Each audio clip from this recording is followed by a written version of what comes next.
What's going on, Mainsailians, Mainsailors, and the fine people of YouTube? Today, I'm going to discuss my top 5 favorite werewolf movies. A lot of them people aren't fond of, and some cult classics. Either way, there's a full moon, and the only way to satisfy my insatiable thirst for blood is to tell you all about my top 5 favorite werewolf movies.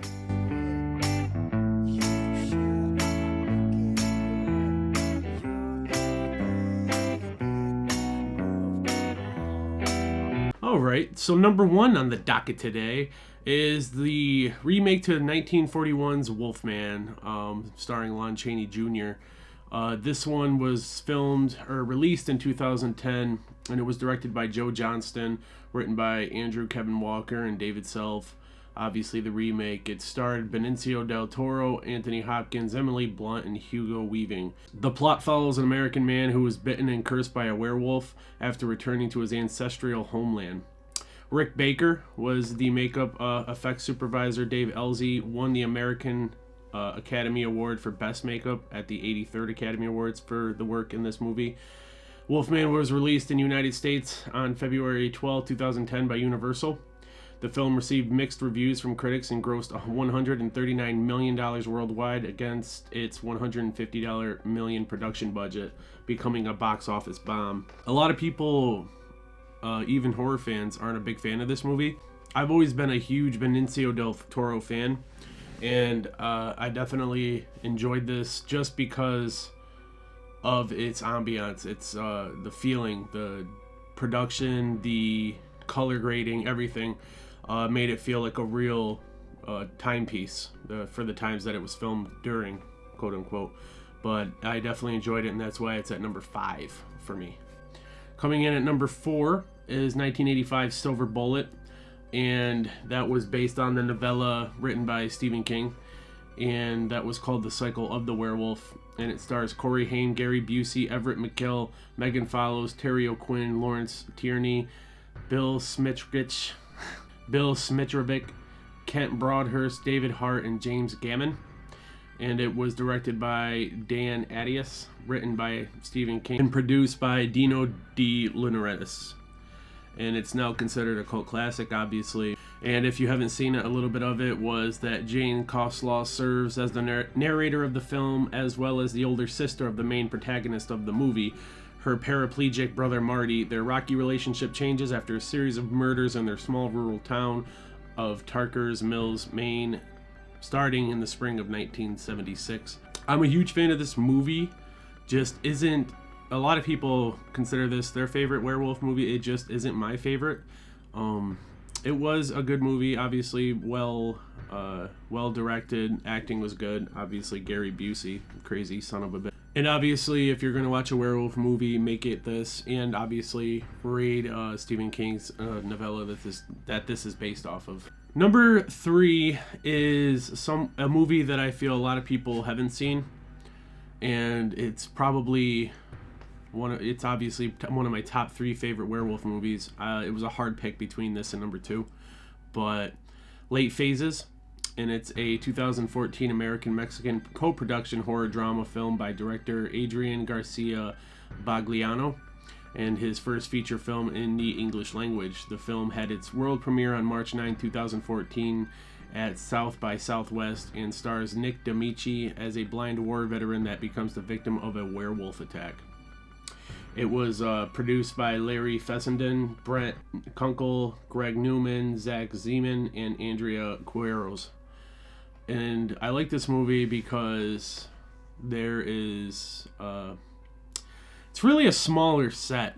Really, just it's only a few spots. It's the apartment, a church, and just a little bit of the outside world, which is a small town. I like that. I like a werewolf movie to be condensed into a smaller set, and you see the werewolf. I love seeing the werewolf, especially full body, whether it be an actor or CGI. So a little synopsis of this movie, not too much, is Will moves his father, Ambrose McKinley, a fiercely independent yet blind Vietnam War veteran, and his seeing-eyed dog German Shepherd into a retirement community at the edge of a forest.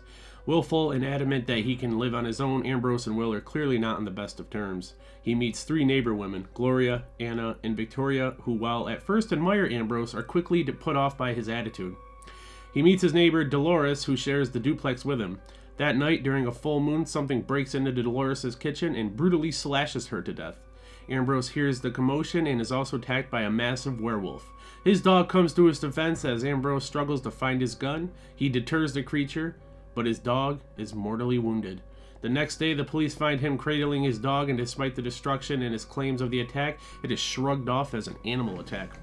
You see now where it's going. Grizzled old Vietnam vet probably isn't going to let this slide, and he's going to figure out a way to take down whatever attacked him because he knows what he saw. Police don't believe him. Great movie. I would check it out. I'm not entirely sure. It might be on Shudder. You can obviously rent it on Prime, and I'm not sure of anywhere else. Number 2, this was the toughest one. It was a tough between 3 and 2, but this was definitely tough between 2 and number 1. Is Cursed, and it's a 2005 American-German werewolf body horror film directed by Wes Craven and written by screenwriter Kevin Williamson, who both collaborated on Scream. The film stars Christina Ricci and Jesse Eisenberg as two estranged siblings attacked by a werewolf loose in Los Angeles. Originally planned for 2003, the film is a notable example of developmental hell, taking over 2 more years to be made than originally planned, during which producers Bob and Harvey Weinstein kept asking for reshoots and changes to the plot, re-edited the movie to give a PG-13 rating rather than the original intended R rating, and fired legendary makeup artist Rick Baker to replace the werewolves he had created with computer-generated ones. The film was a box office failure and was panned by critics. Craven himself was very displeased with the final result.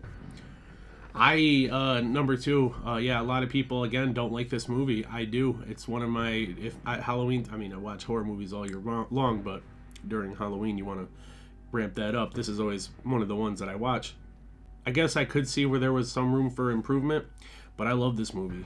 Jesse Eisenberg this is really what got him going in Hollywood, and all the performances were great. It starred, on top of those 2, it starred Joshua Jackson, Judy Greer, Scott Baio, and Shannon Elizabeth. So Cursed, I love you. Great movie. Wes Craven, great movie. I know everybody, I'm an artist. I don't like some of the things that I do when other people do. I understand, but number 2 in my heart is Cursed. And a lot of people will agree with me on number 1 is Ginger Snaps, the first one. And it's a 2000 Canadian horror film directed by John Fawcett and starring Emily Perkins and Catherine Isabelle. The film focuses on 2 teenage sisters who have a fascination with death. It is the first installment in the Ginger Snaps series, followed by Ginger Snaps 2, Unleashed, and Ginger Snaps Back, The Beginning. Its reputation includes a large cult following and significant critical acclaim, and there's a reason for that. It is a masterful movie, great movie. The scenery, the ambiance, the feel, everything is down to perfection as far as a horror movie goes, especially a werewolf film. There's blood, there's cynicism, Satanism almost. It's also, the best part about it is it's kind of like a teen movie. The mid-90s, that sort of horror feel for teen movies like Scream. It's one of those, but it's not. It flips it on its head and just, you know what I mean? Ginger Snaps is one of my favorite movies. 2 and 3 were okay, but Ginger Snaps is one of my favorite movies in general, on top of just being number 1 for werewolves. So there you have it, my 5 favorite werewolf movies. I hope you have seen them, or go and check them out, or possibly rewatch them, because they are 5 good ones. I love a lot more, but those are my top 5. And until next time, this is Marshall Mainsail saying, keep it locked.